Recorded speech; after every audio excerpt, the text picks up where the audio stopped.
Hey people, it's Neil talking. Now, before I actually start this video, I want to just give a preface. Now, throughout history, black people have been portrayed as violent, and there's a reason for that, is to justify violence towards them. So that anything that you do to them is, oh, well, if you didn't do it to them, they would have done you. I mean, if you think about recently, what was it, Trayvon Martin? One of the things they did is they demonized him. They wrote up, well, he was caught with weed in his school or his school report or something, or whatever tiny thing they did to basically say, well, you see, he's a thug, he deserved it, you know. And so anyway, and throughout history, when you actually look at it, black people have had the most violence inflicted upon them. It's the other way around. Okay, so here we go. This is the 1870 Colfax Massacre, which crippled the Reconstruction era. Is one of the worst incidents of racial violence of the Civil War, set the stage for segregation, and is from the Smithsonian Mag. The Reconstruction period that followed America's Civil War was one of the worst, most violent eras in American history. During that time, thousands of African Americans were killed by domestic terrorists like the Ku Klux Klan, who tried to reinforce the antebellum policies of white supremacy. For many historians, one of the worst examples of this violence occurred 140 years ago today, the Colfax Massacre of 1873. Immediately after the end of the Civil War, different factions began fighting over power. Bitter over the Confederacy's loss, many white Southern Democrats tried their best to continue disenfranchising and restricting the rights of former slaves. At the same time, insurgent white supremacist groups terrorized African Americans throughout the South. In Louisiana, the fight over the post-war government was particularly bloody, as PBS American Experience series explores. Simmering resentments between Southern Democrats, most former slave owners, and the Republican-dominated federal government exploded in the 1872 election for Louisiana governor. The battle resulted in a hotly contested split between the Republican and Democratic candidates. And President Ulysses S. Grant sent federal troops to support the Republican candidate. White Southerners rebelled and formed a heavily armed insurgent army called the White League. Similar to the Ku Klux Klan, the White League was a paramilitary group that intimidated and attacked blacks and white Republicans across the state. Out of fear, the local Democrats might try to seize control of the Grant Parish regional government, which is almost evenly split between black and white citizens, and all black militia to control the local courthouse in April 73.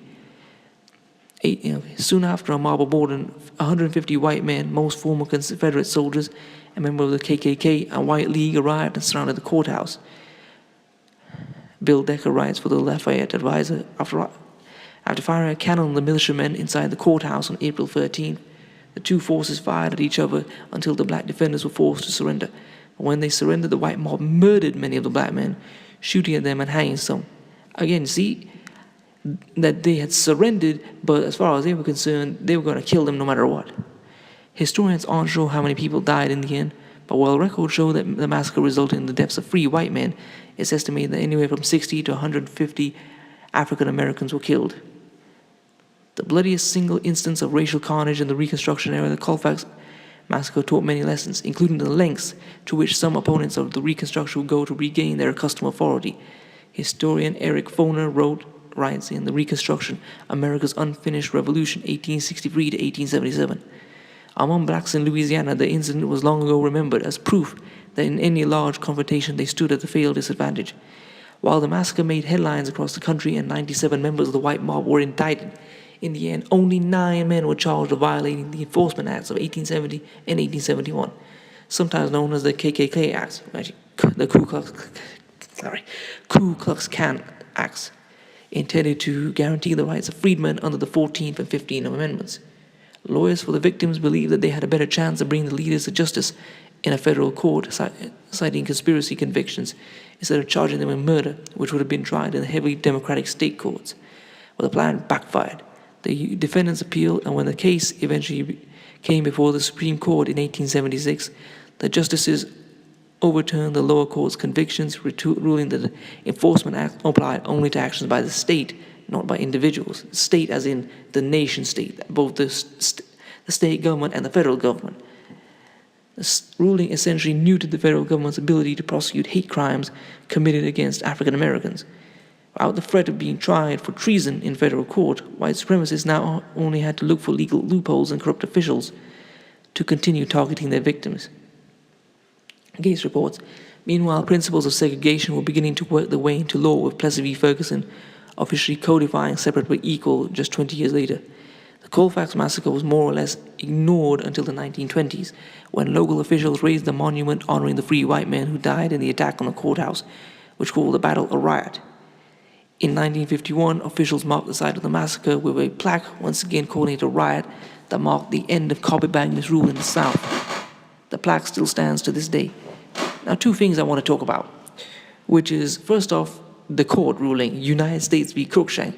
And this is why the Supreme Court and all the other courts, the DAs, the judges, are so important, because it's not what is done on the street, it's what happens afterwards.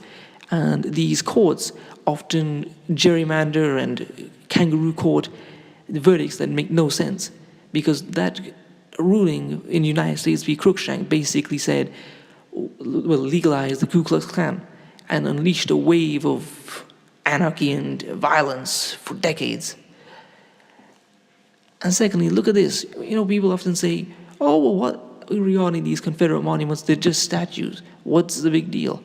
These statues were made to make a point, to celebrate the murder and the death of African Americans and their oppression, and to make it clear to them, this is that you are a subjugated people and you have no rights.